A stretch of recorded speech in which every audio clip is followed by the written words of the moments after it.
हरे कृष्णा। सभी भक्तों का स्वागत है आज की भगवत गीता क्लास में। तो पहले हम मंगलाचरण करते हैं।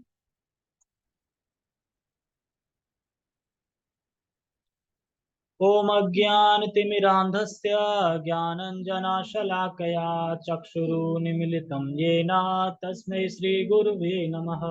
श्रीचैतन्यमनोभीष्टं स्थापितं येन भूतले स्वयं रूपः कदा मह्यं ददाति स्वपदान्तिकम्। वन्देऽहं श्रीगुरो श्रीयुतापदकमलं श्रीगुरून् वैष्णवांश श्रीरूपं साग्रजातं सहगणनाथान्वितं तं सजीवम् साद्वैतं सावधूतं परिजनसहितं कृष्ण चैतन्य देवं श्री राधा कृष्ण पादान सहगण ललिता श्री विशाखान्विशां च। हे कृष्ण करुणा सिंधु दीनबंधु जगतपते गोपेश गोपिका कांत राधा कांता नमस्तुते। तप्त कांचन गौरांगी राधे वृंदावनेश्वरी वृषभानुसुते देवी प्रणमामि हरिप्रिये। वाञ्छाकल्पतरुभ्यश्च कृपा सिन्धुभ्य एव च पतितानां पावनेभ्यो वैष्णवेभ्यो नमो नमः। जय श्री कृष्ण चैतन्य प्रभु नित्यानंद श्री अद्वैत गदाधर शिवासादि गौर भक्त वृंद। हरे कृष्णा कृष्णा कृष्णा हरे हरे, हरे राम राम राम हरे हरे। रामाय रामभद्राय रामचंद्राय वेदसे रघुनाथाय नाथाय सीताया पते नमः। नमः ओं विष्णुपादाय कृष्णपृष्ठाय भूतले श्रीमते भक्तिवेदांत स्वामिनि इति नामिने। नमस्ते सारस्वते देवे गौरवाणी प्रचारिणे निर्विशेषा शून्यवादी पाश्चात्य देशतारिणे। हरे कृष्णा। ठीक है, तो हम शुरू करते हैं। देखो, आज का श्लोक पहले से बता देता हूँ, समझ में नहीं आएगा ज्यादा, ठीक है? तो बढ़िया, फिर बुद्धि लगाने की जरूरत ही नहीं है, समझ, है ना? फिर क्यों लगाना बुद्धि? क्या? कोई नहीं, सोते सोते भी सुन सकते हैं, ठीक है। तो ये श्लोक बहुत अच्छा है। इसमें फिजिक्स पढ़ाएंगे। फिजिक्स पढ़ी तो नहीं हमने, लेकिन फिजिक्स पढ़ाएंगे मतलब है कि जो फिजिक्स में पढ़ के भी नहीं ज्ञान प्राप्त हो सकता, वो भगवत गीता पढ़ के ज्ञान प्राप्त हो सकता, ये बताना चाहता हूँ, ठीक है? तो पृथ्वी कैसे चल रही है, कैसे टिकी है, कैसे भगवान पे, भगवान की शक्ति से ही सभी कार्य हो रहे हैं, सारे ग्रह वगैरह जो है ना, वो लोक वगैरह, वो कैसे स्थित है, इसकी वर्णन होगा इस श्लोक में, ठीक है? तो पहले हम श्लोक का उच्चारण करते हैं। गामा गमा अविश्य च भूतानि था धारयाम्यहमोजसा पुष्णामि चौषधी सर्वः सोमो भूत्वा रसात्मकः।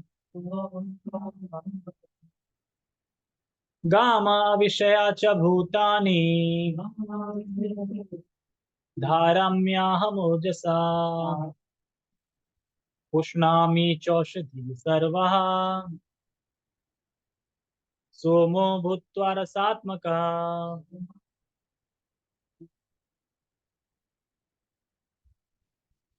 गामा अविषया च भूतानि। गामा विषया च भूतानि। गामा मतलब पृथ्वी, विषय च भूताना, गामा विषय मतलब पृथ्वी, और ये सारे लोग भूतानी। गामा विषय मतलब पृथ्वी में या लोकों में, पृथ्वी में या लोकों में प्रवेश करके, कह रहे हैं ना। गामा विषय च भूतानी। विषय का मतलब होता है प्रवेश, अविश्य मतलब प्रवेश करके, कहना है इसमें। गामा लोक आविश्य, तो गामा विषय च भूतानी। तो गाम मतलब लोक, आविश्य मतलब प्रवेश करके, चा माने भी, भूतानी मतलब जीवों का, और धारयामी मतलब, धारयामी मतलब धारण करता हूं। तो ये कहना चाह रहे हैं पृथ्वी में या लोकों में प्रवेश करके क्या करते हैं, धाराम्य हमोजसा। धाराम्य हमोजसा मतलब उन सभी ग्रहों उन सभी ग्रहों को मैं धारण करता हूं, और उन ग्रहों पर फिर जीवों को धारण करता हूं। समझे? ग्रह पे जीवों को धारण करने का मतलब क्या है? जीवों को ग्रहों में कैसे धारण करते हैं?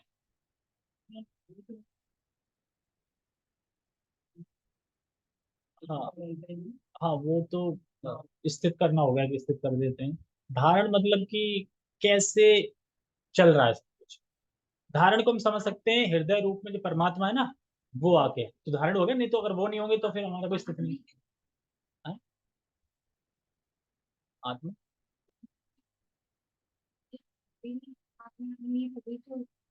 शरीर में जो आत्मा है, आगे बताओ। कोई नहीं, शरीर में जो आत्मा है,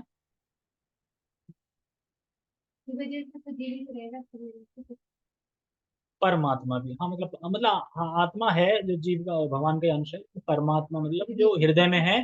तो मतलब यहाँ पे बात हो रही है कि किस तरीके से, जैसे मान लो कि कोई चीज अध पर लटकी है, तो उसको कैसे धारण कर रखा है, अपनी शक्ति से कैसे फिक्स कर रखा है, वो धारण करने की बात हो रही है। तो उसी जगत में कि हम जीवों को धारण कर रहे हैं, मतलब हम कैसे चल रहे हैं, कैसे क्या कर रहे हैं, सब चीज की फिक्स मतलब जो कर रखा है, सेट कर रखा है, ये भगवान ने ही सेट कर रखा है।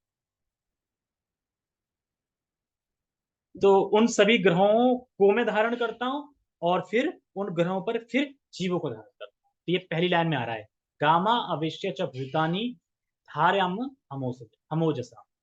आगे कह रहे हैं फिर, इसको समझ लो, ये क्लियर नहीं हो पाया धारण करने का मतलब कैसे, क्या, क्यों भगवान बोल रहे हैं कि मैं ग्रहों को धारण करता हूँ। धारण देखिए हो गया ना कि रख लिया अपने ऊपर, है ना, धारण कर लिया मैंने, इस तरीके का। तो इसमें देखो आता है, जैसे क्या ये प्रश्न कभी आता है, पता नहीं आता है कि नहीं आता है माइंड में, लेकिन ये प्रश्न आता है कि पृथ्वी के जो कण हैं वह धूल के हैं, धूल के हैं, धूल के हों मतलब पृथ्वी के जो कण है वो धूल ही तो है ना, कण सारे धूल हैं, धूल के हैं। तो वह आपस में चिपके कैसे? सब चीज है वो, पूरी पृथ्वी धूल से ही बनी है, धूलों के कणों से, मतलब पूरी पृथ्वी कणों से बनी है, तो वो चिपकी कैसे है? समझे? पूरा जो पृथ्वी बनी है वो कण है, धूल के कण है, वो चिपकी कैसे? चुंबक से। इसीलिए तो कह रहा हूँ फिजिक्स पढ़ाई जाएगी, बड़ा ट्रिकी श्लोक है। हम सोचते हैं कि हमने ये दीवार बना ली है, अब ये दीवार चिपक गई है, मतलब चिपक गई है, लेकिन है तो धूल की कण ही है। ये भी धूल का कण है, ये भी धूल का कण है, सब पृथ्वी मतलब पूरा जो पृथ्वी है वो धूल का कण ही है, धूल है, लेकिन फिर वो चिपक गई है। चिपक कैसे गई धूल की? तो देखो यहाँ पे समझना होगा, ध्यान से सुनना। तो वह आपस में चिपके कैसे? अगर साइंस की बात करें, अपनी साइंस की बात करें, तो वो कहते हैं ब्रह्मांड में तो वैक्यूम है। अब वैक्यूम क्या होता है मुझे नहीं पता, वैक्यूम शब्द, वैक्यूम है, तो वह ऐसे पूरा फट क्यों नहीं जाता कि एकदम चिपके क्यों, मतलब जो पूरा ब्रह्मांड एक वैक्यूम है, वो फट क्यों नहीं जाता, चिपके क्यों है, मतलब क्यों चिपके हैं, वो फट क्यों नहीं जाता? तो फिजिक्स में पढ़ते हैं, जो फिजिक्स ने पढ़ी होगी वो पढ़ते हैं कि एक ग्रेविटेशन लॉ होता है, ग्रेविटेशन लॉ, जो आपस में गुरुत्व आकर्षण, जो जिनका गुरुत्व आकर्षण है आपस में, जिससे वह चिपका हुआ है, गुरुत्व आकर्षण से चिपका हुआ है। फिजिक्स में बताया जाता है कि हाँ नीचे आ जाइए। हाँ गुरुत्वाकर्षण। तो हाँ, तो गुरुत्वाकर्षण हमने सुना है कि जब न्यूटन ने देखा था कि सेब नीचे गिर रहा है, तो फिर उससे गुरुत्वाकर्षण का लॉ बताया गया उसको। ठीक है, तो तब से फिर कहते हैं ना गुरुत्वाकर्षण का लॉ बताते हैं न्यूटन, न्यूटन जो थे। तो क्या उससे पहले सेब नीचे नहीं गिर रहा था? न्यूटन से पहले, न्यूटन जब नहीं थे, या न्यूटन ने जब या जन्म लिया तब नहीं गिर रहा था सेब? हैं? उससे पहले भी तो गिर रहे थे। आप समझाइए, गुरुत्वाकर्षण मतलब ये न्यूटन ने खोजा, न्यूटन ने मतलब खाली एक तरीके से ये डिस्कवर किया, मतलब कि बताया लोगों को, लेकिन था तो पहले से ही। तो ऐसा नहीं है कि ये जो लॉ है, ये गुरुत्वाकर्षण का लॉ है, ये न्यूटन का है, क्योंकि उससे पहले भी नीचे गिरते थे सेब। ऐसा तो नहीं था कि वो जब देखा वो पहले ही सेब गिरा था, उससे पहले कभी सेब गिरे ही नहीं नीचे, ऐसा नहीं था। तो ये क्यों मजाक में बोला जा रहा है कि पहले गिर नहीं रहे थे, न्यूटन आए, न्यूटन ने देखा तभी सेब गिरा। क्योंकि जिसका लॉ है उसका लॉ हम बोलते नहीं है। समझ में आया? ये लॉ किसका है? कृष्ण का है। क्यों गिर रहा है नीचे? जो गुरुत्वाकर्षण जो बता रहे हैं, ये गिर रहा है तो पहले भी गिर रहा था, यानी लॉ पहले से था, पर किसका है? कृष्ण का। ये तो खाली डिस्कवर किया उन्होंने, बताया खाली। लेकिन हम किस नाम से जानते हैं? न्यूटन। न्यूटन ने। किसने आविष्कार किया? न्यूटन ने आविष्कार, ये तो है ना। लेकिन न्यूटन ने नहीं किया, वो पहले भी था। तो किया किसने? किसने बनाया? कृष्ण ने। तो लॉ किसका है? कृष्ण का लॉ है। लेकिन हम बताते नहीं। लेकिन जब न्यूटन का लॉ बोल रहे हैं तो क्या उससे पहले सेब नहीं गिरता था? ये क्वेश्चन आएगा। तो न्यूटन तो मर के चले गए, सेब तो अभी भी गिर रहे हैं। ऐसा नहीं कि न्यूटन थे तभी तक गिर रहे थे, न्यूटन नहीं रहे तो अब नहीं गिर रहे हैं, तो अभी भी गिर रहे हैं। तो कहने का अर्थ ये है कि ये लॉ कृष्ण का है, हमें ये समझ। तो ये कभी नहीं पढ़ाया जाता फिजिक्स में या पुस्तकों में, कभी नहीं पढ़ाया जाता कि कृष्ण का लॉ है जो न्यूटन ने डिस्कवर किया। ये कभी नहीं पढ़ाया जाता। ये सही है, कृष्ण का लॉ है, पर डिस्कवर न्यूटन ने किया, बताया न्यूटन ने। तो समझना चाहिए कि जो चिपकने की शक्ति कहाँ से आ रही है? कृष्ण की शक्ति से आ रही है चिपकने की। आप समझ रहे? चिपकने की, क्योंकि पूरी पृथ्वी धूल का कण है, और वो धूल को भगवान ने एक पिंड के रूप में समझ लो, या फिर एक एक मतलब जो दिखने वाले उसके रूप में कर दिया, जो चिपके हुए हैं। ये चिपका कैसे? सब चीज चिपकी है ना। तभी तो मान लो कि अपन ने घर बनाया और घर एकदम धूल की तरह उड़ जाए, है? तो कैसे रहेंगे? यानी घर बना के, मान लो घर बनाने से पहले ईंट चाहिए होती है। ईंट तो है ही पहले से धूल, मिट्टी से तो बनती है, मिट्टी मतलब धूल। अब मान लो कि ईंट पका ली और पकने के बाद वो धूल की तरह फिर खुश हो जाए, फिर तो उसको कौन चिपका के रखता है? ये शक्ति कहाँ से आई? तो ये शक्ति कृष्ण से आ रही है। ये ये सब क्यों बताया जा रहा है? ये सब एक एग्जांपल मैं इसलिए बता रहा हूँ। तो ये सब क्यों बताया जा रहा है? ये सब इसलिए बताया जा रहा है कि हम ये समझ सकें कि जो अनंत मतलब जो लोक हैं, मतलब ब्रह्मांड है, उसमें बहुत सारे लोक हैं, वो किस तरीके से चिपके हुए हैं अध पर। समझे?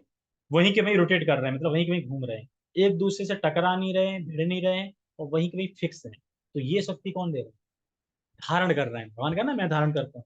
तो ये चीज के लिए समझाने के लिए बताया जा रहा है। और ऐसा है भी, ऐसा नहीं कि समझाने बता रहे हैं, धूल का कण ही है पृथ्वी, लेकिन वो चिपकी हुई है फॉर्म। अभी आगे आएगा तो और क्लियर होगा। तो समझो, हमें समझना चाहिए कि जो चिपकने की शक्ति कहाँ से आ रही है? कृष्ण से शक्ति आ रही है। अब सीधा समझेंगे, समझो गीता से, गाम आवेश्य च भूतानि धारयाम हमोजसा। यानी मेरी ओज, मेरी शक्ति से मैंने सारे ग्रहों को धारण किया। शक्ति से, भगवान ने अपनी शक्ति से धारण किया। अगर भगवान अपनी शक्ति हटा दें तो ग्रह गिर जाएगा, टपक जाएगा नहीं, इस तरीके से। क्योंकि हम जो भी कोई चीज फेंकते नीचे आती है ना, लेकिन वो कैसे वहीं के में लटके? ऐसा तो नहीं को रस्सी से बांध रखा हो ऊपर से कहीं से, अपने आकाश में अपने आप ही लटके ना, ऐसे करके कैसे लटके? कोई सोच सकता है ना कि कैसे उड़ रहे हैं अपने आप? नीचे नहीं। हाँ तो करेंगे तो नीचे आएगी, आएगी नीचे आएगी। हाँ, वो नीचे नहीं कर रहा है। और ऐसा नहीं है वो घूम भी रहा है, गिर भी नहीं रहा है, और बहुत सारे घूम रहे हैं और एक दूसरे से घूम रहे हैं और टकरा नहीं रहे हैं। ये कौन कर रहा है कि टकरा नहीं रहे हैं? क्योंकि अगर थोड़ा भी टकराए या थोड़ा भी डिसबैलेंस हुए, थोड़े भी, तो पृथ्वी समाप्त, हम सबका रिवोल्व हो जाए। थोड़ा भी 1% भी, जैसे कि जो अपनी पृथ्वी है वो टेढ़ी गर्दन से घूम रही है ऐसे। टेढ़ी मतलब कि जो रेशो है 66% कुछ डिग्री पे, ऐसे 1 डिग्री भी इधर हो गई ना, इधर उधर 1 डिग्री इधर उधर हो गई तो सब तबाह हो जाए। अब सोच के देखो कौन घुमा रहा है वैसे ही बिल्कुल, वो भी टेढ़ी गर्दन करके। अब समझ में आएगी कि कैसे हम भगवान पे ही आश्रित हैं सब चीज के। आज पता है मुझे समझ में नहीं आ रहा होगा, थोड़ा बहुत ईंट पत्थर समझ में आ गए होंगे। ठीक है, दूसरा लाइन पढ़ते हैं। क्या? फिर ये टकराने वाली बता रही कैसा था। पुष्णामी चौषधि सर्वा सोमो भूत्वा स्थात्मा। ये अब बता रहे हैं चंद्रमा का। जैसे कि जितने भी औषधियां हैं, जितनी भी औषधियां हैं, जितनी भी सब्जियां हैं, उनको मैं पोषण दे रहा हूं चंद्रमा के रूप में, चंद्रमा की भूति बन के। कौन दे रहा है पोषण? कृष्ण ही दे रहे हैं पोषण। जैसे लौकी, कद्दू, तुरैया, टिंडे, इन सब में रस कहाँ से आ रहे हैं? चंद्रमा देता है। हम कहते हैं ना, आज गोभी बहुत अच्छी लग रही थी, स्वाद किसने दिया उसमें? टेस्ट कहते हैं ना, टेस्ट। टेस्ट कौन भरता है? एक सब्जी का टेस्ट आता है ना, गोभी बना तो गोभी का टेस्ट आएगा, टेस्ट आता है ना। तो वो टेस्ट कहाँ से है? चंद्रमा। और चंद्रमा किसी विभूति है? कृष्ण। तो अच्छी लगती है, पर जिसने रस भरा है, जैसे बताते हैं ना कि जैसे मान लो कि जो भौतिक लोग हैं वो भगवान की शक्तियों का भोग करते हैं, और जो स्पिरिचुअल लोग हैं वह भगवान की शक्ति का जो भी भगवान की शक्ति को देखते हैं, तो वह क्या सोचते हैं, भगवान की मानते हैं कि ये शक्ति कहाँ से आ रही है, भगवान से आ रही है, और भगवान को थैंकफुल समझते हैं कि जो भी शक्ति आ रही है भगवान से आ रही है। वो भोग नहीं कर रहे हैं, वो उस शक्ति को भगवान की वापिस सेवा में लगा रहे हैं। लेकिन जो भक्त होते हैं वो उन शक्तियों का बस भोग करना जानते हैं। सब्जियां खा रहे हैं, ओ आलू बनाओ, ये बनाओ, पनीर बनाओ, खा रहे हैं ना, लेकिन कभी नहीं सोचे कि इसमें जो टेस्ट आ रहा है वो कृष्ण से आ रहा है, ये नहीं सोचते इस तरीके से। और लास्ट की लाइन में कह रहे हैं सोमो भूत्वा रसात्मिका। कैसे करते हैं? चंद्रमा होके कह रहे हैं ना इसमें। औषधियों में टेस्ट रस कैसे भरते हैं? तो कहते हैं चंद्रमा होके। तो जो रस भरा है वह, और सब सब्जी में वह रस भर रहा है, चाहे धान हो, चावल हो, गेहूं हो। धान चावल तो एक ही है, गेहूं, इन सब में रस कौन भर रहा है? कृष्ण। समझ में आया? श्लोक समझ में आ गया? पूरा टेक्स्ट पढ़। अब आया कि नहीं आया पता नहीं, पर आगे बढ़ो। मैं प्रत्येक लोक में प्रवेश करता हूँ, और मेरी शक्ति से सारे लोग अपनी कक्षा में स्थित रहते हैं। मैं चंद्रमा बनकर समस्त वनस्पतियों को जीवन या रस प्रदान करता हूँ। तो अपनी कक्षा में स्थित रहते हैं, बता रहे हैं ना, सारे लोग अपनी कक्षा। तो ये कक्षा में सेट किसने किया कि तुम इस कक्षा में रहो? क्योंकि मान लो कि एक सूर्य है और पृथ्वी है, और पृथ्वी के चारों तरफ चक्कर लगाते हैं ना, ऐसे करके पृथ्वी घूम रही है और चारों तरफ ग्रह चक्कर लगाते रहते हैं। तो इतनी स्पीड में घूम रहे हैं, अपनी अपनी कक्षा में घूम रहे हैं। जैसे एक ऐसे घूम रहा है कक्षा, वो इसी कक्षा में घूमता रहेगा। दूसरा इसके बगल में गया तो उसी कक्षा में घूमता रहेगा, इधर उधर नहीं होता। ये कैसे हुआ सर? ये अभी भी साइंटिस्ट लगे हुए हैं, ये कैसे हो रहा है? वो क्या बोलते हैं, गुरुत्वाकर्षण क्या क्या अपनी फिलोसफी बता देते हैं कि इस वजह से है, इस वजह से है। जबकि बताते हैं कि जब ये जब उपग्रह भेजा जाता है ना ऊपर, उसको सैटेलाइट बोलते हैं, क्या बोलते हैं, उपग्रह जो भेजा जाता है वो भी काफी टाइम के बाद नीचे गिरता है, वो टिक नहीं पाता वहां पे। क्योंकि सारे ग्रह तो भगवान की शक्ति से टिके हैं। अब जो तुमने भेजा है वो तुम कब तक टिका के रखोगे? सोच के देखो। वो फिर एक टाइम पे नीचे गिरता है। और फिर सबसे बड़ी समस्या क्या होती है कि गिरेगा कहाँ? ये पूरी खबर रखनी पड़ती है उन्हें, कहाँ गिरेगा। मान लो भेजा, कितने सालों में पहुंच पाता है सैटेलाइट? नहीं, सालों में 6-7 महीने, चंद्रयान कितने दिन में पहुंच पाता है ऊपर? 6-7 महीने में पहुंचेगा। फिर वहां टिका रहेगा। गिरेगा कब? गिरेगा भी। तो गिरने के बाद उनकी समस्या रहती है गिरेगा कहाँ। क्योंकि भेजने पे तो कंट्रोल रहता है, गिरने पे नहीं रहता ना। वो फिर अंदाजा लगाते हैं कहाँ गिरेगा, वहां या पता चले कोई गाँव हो वहां गिरे जाके, वहां तो हो जाएगा। कहाँ? कैसे? नहीं मतलब गिरेगा कहाँ, मतलब कहीं वहां से टपकेगा तो कहीं तो गिरेगा। नीचे आएगा, नीचे आएगा तो कहीं तो गिरेगा। हो सकता है किसी और ग्रह में गिर जाए, हो सकता है कहीं और गिर जाए, पर गिरेगा जरूर।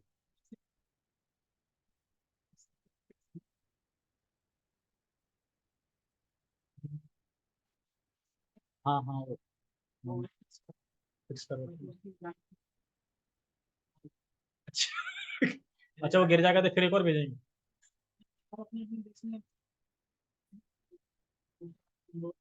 हाँ हाँ।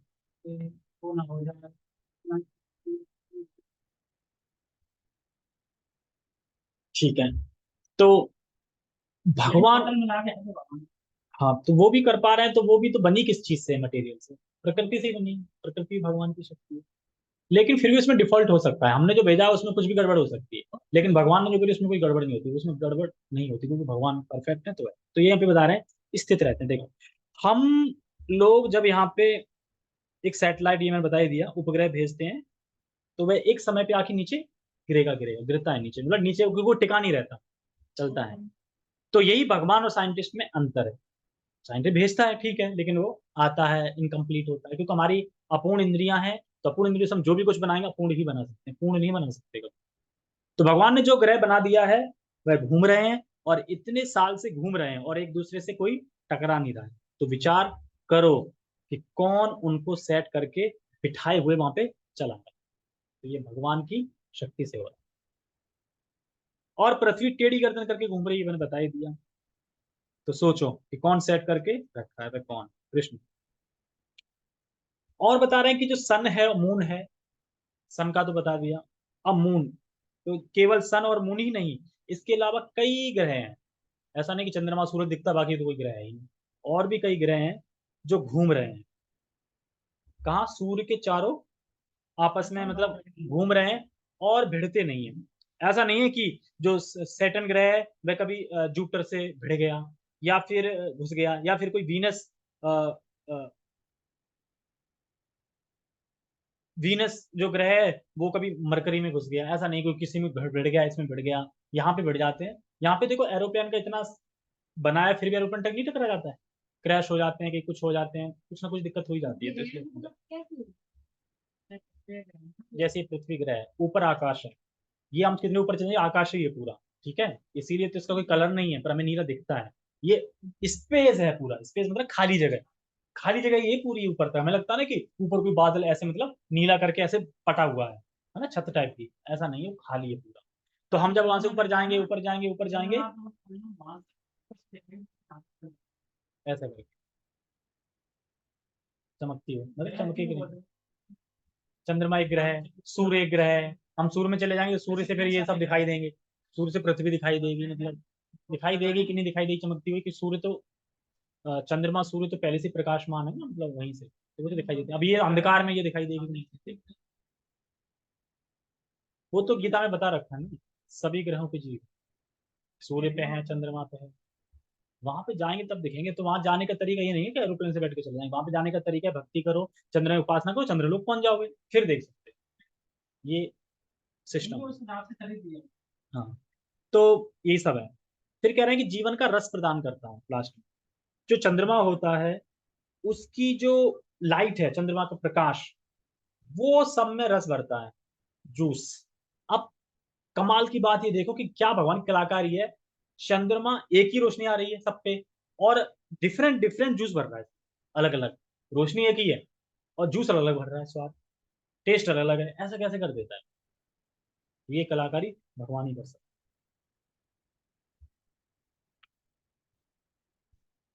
देखो, जैसे मैंने बताया अभी, जहां भी हम बैठे हैं, ये लकड़ी हो, लैपटॉप हो, कूलर हो, वस्तुतः ये सब धूल के ही कण है। पर भगवान उनको सुदृढ़ बनाते हैं। सुदृढ़ मतलब कि एक चिपका के, मतलब एक कोई चीज रूप, मतलब सुदृढ़, सुदृढ़ बनाते हैं, यानी एक पिंड के रूप में रखते हैं, ताकि हम रह सकें। और पृथ्वी को ही नहीं, सारे ग्रह को धारण कर रखा है भगवान इसी तरीके। पृथ्वी तो मान लो एक धूल का कण होगी पूरी, इस धूल के कण को पूरा चिपका के, एक बना के, ऐसे करके पिंड की तरह, मतलब सब चीजें करके भगवान ने रखी। और जब महाप्रलय होती है, जब ब्रह्मा की आयु खत्म होती है, तो ये पृथ्वी कैसे होती है? जैसे धूल के कण है ना, अब अभी चिपके हैं और फिर ये छूटने लगेंगे, पूरा धूल बन के, धूल दूसरे, सारा कुछ धूल भगवान में समा जाएगा। समझ गए? कहाँ गया सब? चला गया उन्हें। उसी से फिर पृथ्वी आएगी, फिर बन जाएगी। वो उनका विराट रूप है, लेकिन वो विराट रूप की एक उपमा दी जाती है कि अगर हम कैसे समझ सकते हैं। जैसे कि एक विराट रूप है, और विराट रूप में भगवान ने ये सारे ग्रह है ना, उसको कम स्थिर कर रखा है। सारे ग्रह उन्हीं के उसमें होते हैं। विराट रूप मतलब कि भगवान के पैर से लेके पूरा, ये पूरा ब्रह्मांड समझ, सब उसी में है। और ये विराट रूप बता दिया, लेकिन एक्चुअली जो कृष्ण है उनके अंदर है सारा कुछ, उसी में चलो। वो शाश्वत जो रूप है ना, अभी आया था ना विराट रूप, जो विराट रूप चैप्टर आया था, उसमें लास्ट में क्या बताया गया? जो द्विज रूप है, वही शाश्वत रूप है। ये सब तो उनके लिए जो नहीं समझ सकते, काल्पनिक है, मतलब रियल रूप नहीं है। ठीक है, तो देखो वही बात आ रही है ना, कि देखो जीव जैसे जैसे विभिन्न प्रकार के रस चखना चाहते हैं, तो उनकी व्यवस्था भगवान करते हैं। पिछले उसमें बताया ना कि जैसे जैसे भोग करना चाहते हैं, भगवान भोग की व्यवस्था करते हैं। लेकिन भोग के अलावा और कुछ भी चीज भी तो चाहिए।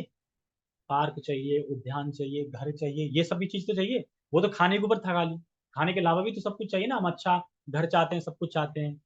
तो इसकी व्यवस्था भी कौन कर रहा है? खाने की व्यवस्था तो भगवान कर रहे हैं, समझ में आ गया था, चंद्रमा के रूप में सूरज का बताया था एग्जाम्पल। लेकिन ये घर की व्यवस्था कैसे कर रहे हैं भगवान? ये भी तो भगवान ही कर रहे हैं व्यवस्था, क्योंकि ईंट कहाँ से बनी? धूल के कण से, फिर चिपक चिपका कैसे? चिपकने का भी। ठीक है, तो सब चीजों के लिए हम भगवान पे ही आश्रित हैं। यानी घर भी भगवान की वजह से बना है, तो फिर क्या उस घर घर में हमें भगवान के कोने में अल्टर नहीं रखना चाहिए? जब भगवान ही सब कुछ बना रहे हैं, भगवान ही कर रहे हैं, तो उस घर में भगवान का अल्टर रखना चाहिए। और हमें कृतज्ञ होना चाहिए। कृतज्ञ का मतलब है कि सब कुछ भगवान कर रहे हैं, तो ये जान के हमें भगवान की सेवा करनी चाहिए, भगवान के लिए यज्ञ करना चाहिए। ठीक है, क्या है? हरि नाम संकीर्तन, ठीक है, करना चाहिए। ठीक है, तात्पर्य पढ़। कितना भी जल्दी करो फिर भी 40 मिनट हो गए। तात्पर्य, ऐसा ज्ञात है कि सारे लोग केवल भगवान की शक्ति से वायु में तैर रहे हैं। भगवान प्रत्येक अणु, प्रत्येक लोक तथा प्रत्येक जीव में प्रवेश करते हैं। प्रवेश करते हैं, देखो,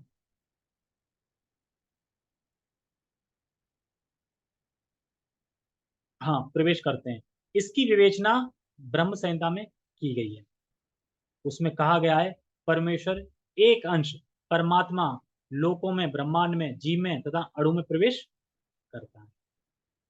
तो एक ब्रह्मा जी एक श्लोक बोलते हैं, अंडान तरस्थ परमाणु च अंत्य स्थितम गोविंदमादि पुरुषम तम हम भजा। हर ब्रह्मांड में प्रवेश किए हुए हैं, किस रूप में? गर्भोदक्षाय विष्णु के रूप। हर अणु में प्रवेश किए हुए हैं, किस रूप में? हाँ, क्षीरोदक्षाय विष्णु के रूप में। आप समझे, हर परमाणु में, यानी वो जो धूल का कण है ना, उसमें भी। फिर वह धूल का कण होगा, जब उसमें परमात्मा पहुंच गए हैं, तभी तो धूल का कण जाके ऐसे उठ के चिपक जाएगा। समझे ना? कण कण में भगवान बताते हैं ना, तो कैसे है, तो कौन कर रहा है ऐसा? सब कुछ भगवान का। तो अगर हर अणु में प्रवेश ना करें तो चलने वाला है कुछ? मैं कैसे बोल रहा हूँ, तुम कैसे सुन रहे हो, कैसे समझ रहे हो, बताओ, बता सकता है कोई? परमात्मा है इसलिए सब कुछ हो पा रहा है, आत्मा है परमात्मा, तो इसके पीछे हम भगवान पे ही आश्रित।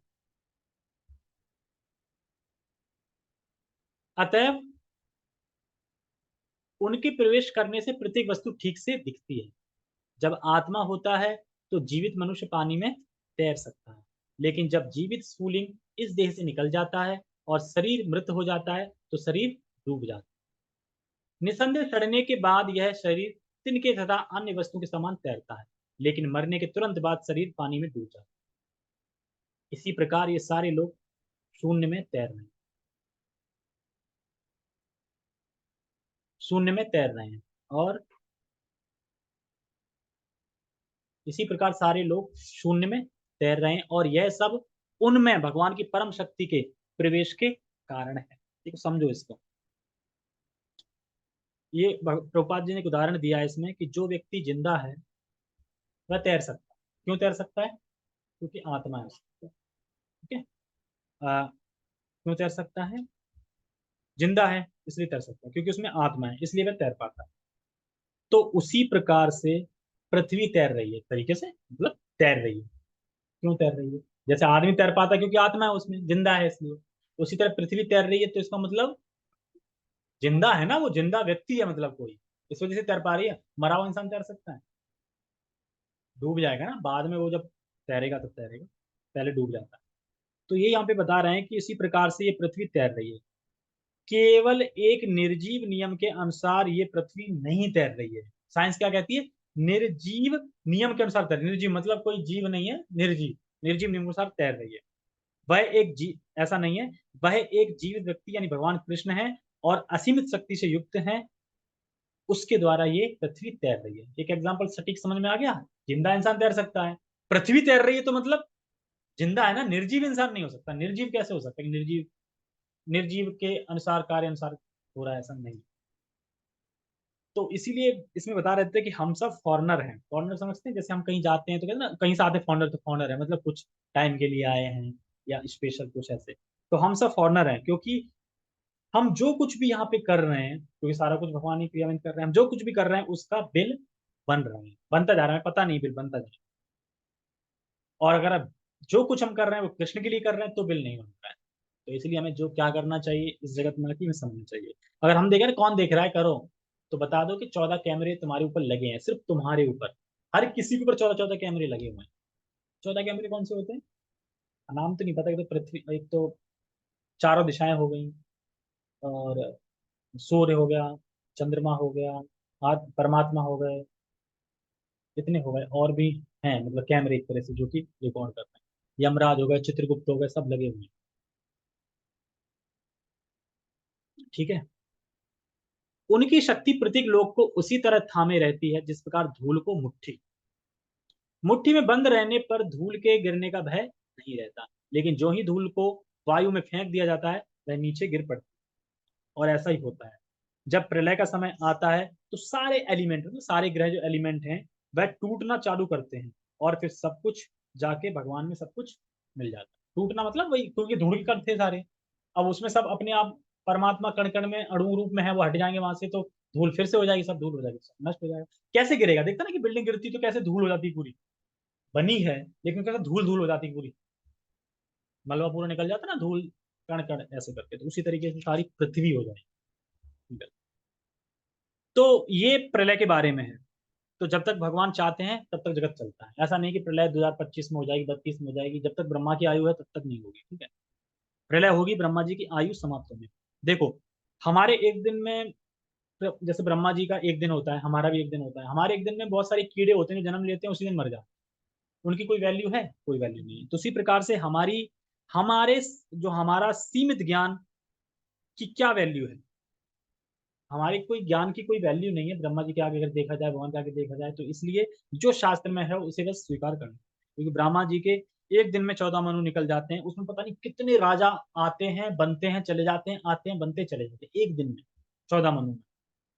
तो हमारी क्या वैल्यू है? तो थोड़ा नम्रता से व्यक्ति को शास्त्र स्वीकार करना चाहिए, समझ के मैं कितना छोटा हूँ, सब कुछ तो भगवान करना है। शास्त्र स्वीकार करनी चाहिए, करना चाहिए, क्योंकि ये ज्ञान हमारे बुद्धि से बिल्कुल परे है, हम इसको अपनी बुद्धि से नहीं समझ सकते कि प्रलय कौन कर रहा है, स्थिति कौन कर रहा है, सृष्टि कौन कर रहा है, और कौन पालन कर रहा है, ये सब हमारी बुद्धि से परे हम नहीं समझ सकते। हम सिर्फ शास्त्र से सुन के समझ सकते हैं, शास्त्र सुन के स्वीकार कर सकते हैं। कहाँ पे थे? हाँ। इसी प्रकार ये सारे लोग जो वायु में तैर रहे हैं वास्तव में भगवान के विराट रूप की मुट्ठी में बंधे, अब समझा क्या? मुट्ठी में बंधे हुए तो विराट रूप से बात। उनके बल तथा शक्ति से सारी चर तथा अचर वस्तुएं अपने अपने स्थानों पर टिकी है। चर मतलब चलने वाली, अचर नहीं, चर अचर, हाँ, चलने वाली और न चलने वाली, ये। वैदिक मंत्रों में कहा गया है कि भगवान के कारण सूर्य चमकता है और सारे लोग लगातार घूमते रहते हैं। यदि ऐसा उनके कारण ना हो तो सारे लोग वायु में धूल के समान बिखर कर नष्ट हो जाएंगे, बताया था। इसी प्रकार से भगवान भगवान के ही कारण चंद्रमा समस्त वनस्पतियों का पोषण करता है, ये तो पता है ना, पोषण करता है। चंद्रमा के प्रभाव से सब्जियां सुस्वादु बनती है। वास्तव में मानव समाज सुस्वादु बनती है, मतलब चंद्रमा कैसे कर रहा है? भगवान की शक्ति से कर रहा है, हम इसको नहीं समझ सकते। ठीक है। वास्तव में मानव समाज भगवान की कृपा से काम करता है, समझ में सारा कुछ सुख से रहता है और भोजन का आनंद लेता है। देखो, काम कर रहा है सुख से, मतलब सुख से, अगर कुछ सुख से आप, सुख है नहीं पर समझता है, सुख से रहता है, और शाम को आके स्वादिष्ट खाना खाता है। तो स्वादिष्ट खाने कहाँ से बन रहा है, कहाँ से रस, ये नहीं समझ, और भोजन का आनंद लेता है, अन्यथा मनुष्य जीवित ना रहे।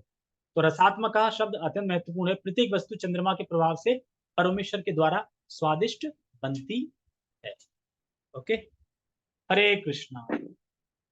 किसी का कोई सवाल? ओके, हरे कृष्ण। जगत गुरु शील प्रभुपाद की जय, श्रीमद् भगवद गीता की जय, नित्यानंद गौर प्रेमानंदे। ये वाला कैमरा कब चालू हो गया भाई? किसी ने बताया भी नहीं।